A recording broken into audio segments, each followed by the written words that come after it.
నమస్కారం. The Nagaraj show కుటుంబ సభ్యులందరికీ హృదయపూర్వక స్వాగతం.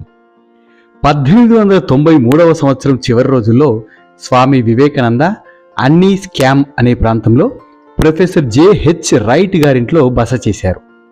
ప్రశాంతంగా ఉండే ఈ చిన్న న్యూ ఇంగ్లాండ్ గ్రామంలో స్వామి దర్శనం ఎంతో ఆశ్చర్యజనకంగా ఉంది. దర్శనీయుడైన ఈ ధీర గంభీరాకారుడు ఎవరా అంటూ అక్కడి వారంతా పరిపరి విధాల భావించుకున్నారు.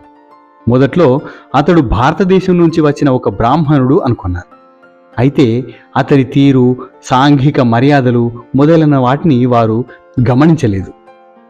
వీటన్నిటికీ సమాధానం కావలసి వచ్చింది. అందుకని వారు వెంటనే భోజనాల తర్వాత ఆ నూతనమైన విచిత్ర వ్యక్తి ఉపన్యాసాన్ని వినడానికి ఆ ఇంటికి వచ్చారు. అతను తన సహజ మధుర కంఠంతో ఇలా చెప్పసాగాడు. మొన్ననే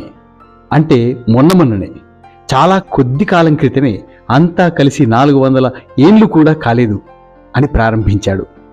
అలా ప్రారంభించి పరాయి ప్రభుత్వంలో బాధపడే ఒక సహనశీల ప్రజానికం పొందే హింసలను, అణచివేతలను వర్ణించసాగాడు. వాటికి జరిగే ప్రతీకారాన్ని గురించి చెబుతూ, ఓహో ఓ ఆంగ్లేయుడా, మొన్నటిదాకా వీరంతా అడవి మనుషులుగానే ఉండేవారు కదా, వీరి ఆడవారి శరీరాల మీద పురుగులు ప్రాకులాడుతూ ఉండేవి కదా, తమ శరీరాల దుర్గంధాలను కప్పిపుచ్చుకోవడానికి వీరు సుగంధ ద్రవ్యాలను ఉపయోగించేవారు కదా, చచా ఎంత అసహ్యమైనది. ఇప్పుడు కూడా వీరు ఆ అనాగరిక జీవితాన్నించి ఏమాత్రం మారలేదు అని చెప్పాడు. ఈ మాటలకు రోషం తెచ్చుకున్న ఒక శ్రోత, ఇదంతా అసంబద్ధ ప్రలాపం, మీరు చెప్పేదంతా 500 సంవత్సరాల క్రితం నాటి మాట అని అన్నాడు. కొంతకాలం క్రితం అని నేను చెప్పాను కదా.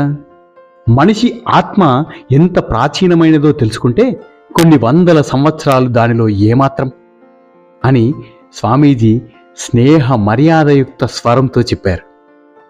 వారంతా పూర్తిగా అనాగరికులే అంటూ కొనసాగిస్తూ, ఆ ఉత్తర ప్రాంత ఘోర చలి, దారిద్ర్యం, ఆహార పదార్థాల కొరత వారిని మృగప్రాయులను చేశాయి. వారికి చంపాలన్న ఆలోచన తప్ప మత విశ్వాసం ఎక్కడుంది? ఆ పరమ పవిత్రుని నామాన్ని గ్రహిస్తారు. తమ సాటి వారిని ప్రేమిస్తున్నామంటారు.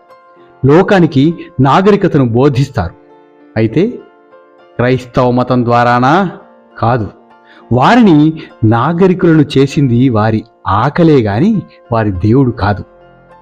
వారి నాలుకలపైన మానవ ప్రేమ ఉంటుంది, కానీ వారి హృదయాల్లో పాప భావన, అన్ని దౌర్జన్యాలు తప్ప మరేమీ ఉండదు. నిన్ను ప్రేమిస్తున్నాను సోదరా, నిన్ను ప్రేమిస్తున్నాను. అయితే అంతసేపు కూడా అతని కుత్తుకను కోస్తూనే ఉంటారు. వారి చేతులన్నీ రక్తంతో తడిసిపోతూ ఉంటాయి అంటూ స్వామి ప్రియంగానే చెప్పాడు. ఆ తర్వాత స్వామి మాటలు వేగం తగ్గింది. అతని కంఠం కంచు గంటలా గంభీరంగా ఉంటుంది. అయితే ఒకటి, భగవంతుని ప్రతీకారం వారికి తప్పక వస్తుంది. ప్రతీకారం నాది, పాపానికి తగిన శిక్షను విధించేవాణ్ణి నేను అని దేవుడు చెప్పాడు. వినాశనం దగ్గర పడుతోంది. మీ క్రైస్తవులు ఏ మూలకు, ప్రపంచ జనాభాలో 3వ వంతు కూడా లేరు. ఆ చైనా వారిని చూడండి, కొన్ని కోట్లున్నారు. వారే భగవంతుడు చేసే ప్రతీకారంగా మీ మీదికి దాడికి వస్తారు. మూనుల దండయాత్ర కూడా మరొకటి వస్తుంది అని చెప్పాడు. ముసిముసిగా నవ్వుతూ, వారు యూరప్ ఖండాన్నంతా ఊడ్చివేస్తారు. ఎక్కడ ఒక కట్టడాన్ని కూడా, ఒక రాతి మీద మరో రాతిని కూడా ఉండనివ్వరు. స్త్రీలు, పురుషులు, శిశువులు అంతా నశిస్తారు. పూర్వపు అంధకార యుగం, ఆ కష్టకాలం మళ్లీ దాపురుస్తుంది అన్నాడు. అతని కంఠంలో జాలి చోటు చేసుకుంది. ఆ జాలి ఎంతటిదో చెప్పలేము. హృదయాలను కరిగించి వేస్తుంది. హఠాత్తుగా అతని స్వరం నెమ్మదైంది. వేదాంతిలా మాట్లాడడం ఆపివేశాడు. పిచ్చిగా, నేనంటారా, నా విషయమంటారా, నాకు నా గూర్చి లెక్కలేదు. ప్రపంచం పూర్వం కన్నా బాగుపడుతుంది. ఆ కాలం రాబోతున్నది. భగవంతుని శిక్షణా కాలం చాలా శీఘ్రంగా రాబోతున్నది అన్నాడు. శీఘ్రంగానా అన్నారు అక్కడున్న వారంతా ఆశ్చర్యంగా. అంతా అవటానికి 1000 సంవత్సరాలు కూడా పట్టవు అని చెప్పాడు. దానితో శ్రోతలంతా హమ్మయ్య అని ఊపిరి పీల్చుకున్నారు.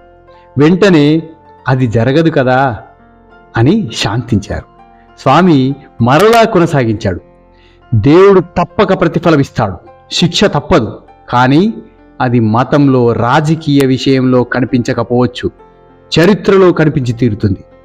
పూర్వం కూడా అలాగే కనిపించింది. ప్రజల్ని మీరు నలిపి కష్టపెడితే దాని ఫలం తప్పక అనుభవిస్తారు. భారతదేశంలో మేము భగవంతుని శిక్షను అనుభవిస్తున్నాం. ఈ విషయాలను కాస్త చూడండి. వారు సంపదల కోసం పేదలను అణిచిపెట్టి బాధించారు. వారి ఆర్తనాదాలను పెడచెవిన పెట్టారు. పేదలు కూటికి ఏడుస్తూ ఉంటే వారు వెండి, బంగారు పాత్రల్లో భోజనాలు చేశారు. ఇలాంటి వారిపైకి నరుకుతూ, చంపుతూ మహమ్మదీయులు వచ్చారు. విధ్వంసం చేస్తూ వారిని ఆక్రమించి వేశారు. భారతదేశాన్ని కొన్ని సంవత్సరాల తరబడి మళ్లీ మళ్లీ పరులు చేయించారు. చివరిగా ఆంగ్లేయులు వచ్చారు. భారతదేశం వైపు చూడండి. హిందువులు ఏమేమి ఇచ్చారో, ఎక్కడ చూసినా అద్భుత దేవాలయాలు. ఆంగ్లేయులు ఇచ్చినదేమిటి? పగిలిన బ్రాంది సీసాలు, గాజు ముక్కలు. మా ప్రజలపై దేవుడికి దయ లేకుండా పోయింది. తమ కాఠిన్యంతో మా వారు ప్రజలనందరినీ పతితులను చేసివేశారు. సామాన్య ప్రజానీకపు అండ కావలసి వచ్చినప్పుడు వారు వీరికి సహాయపడేంత బలవంతులు కాలేకపోయారు. దేవుడు శిక్షిస్తాడు అన్నదాన్ని మనిషి నమ్మలేకున్నా చరిత్రలో శిక్ష తప్పదు, దాన్ని కాదనలేడు. ఇలాంటి ప్రతీకారం ఆంగ్లేయుల మీదికి కూడా రాక తప్పదు.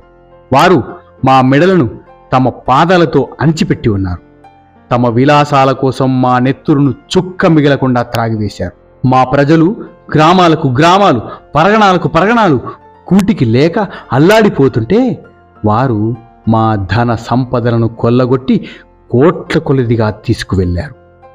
ఇప్పుడు దానికి ప్రతీకారంగానే చైనా వారు వీరిపైకి దాడి చేయటం, ఇప్పుడు చైనా బలవంతమైన ఆంగ్లేయులను సముద్రంలోనికి వారికి తగిన శిక్షగా ఊడ్చిపారవేయటం కూడా న్యాయమే. ఇలా స్వామి తాను చెప్పదలుచుకున్నది చెప్పేసి మౌనం వహించారు. అతని చుట్టూతా వినిపించని గుసగుసలు మొదలయ్యాయి. అతను వాటినన్నింటినీ వింటూనే ఉన్నాడు, కానీ వాటిని లక్ష్య పెట్టలేదు. మధ్యలో స్వామి శివ అనసాగాడు. అక్కడ చేరిన కొంతమంది వ్యాకులపడి లేచి నిలిచారు. అగ్నిపర్వతం నుంచి విరజిమ్మే లావాలా ఆ విచిత్ర వ్యక్తి శాంత గంభీర స్వరూపం నుంచి బయటపడుతున్న భావాలు వారిని తీవ్రంగా కలతపెట్టాయి.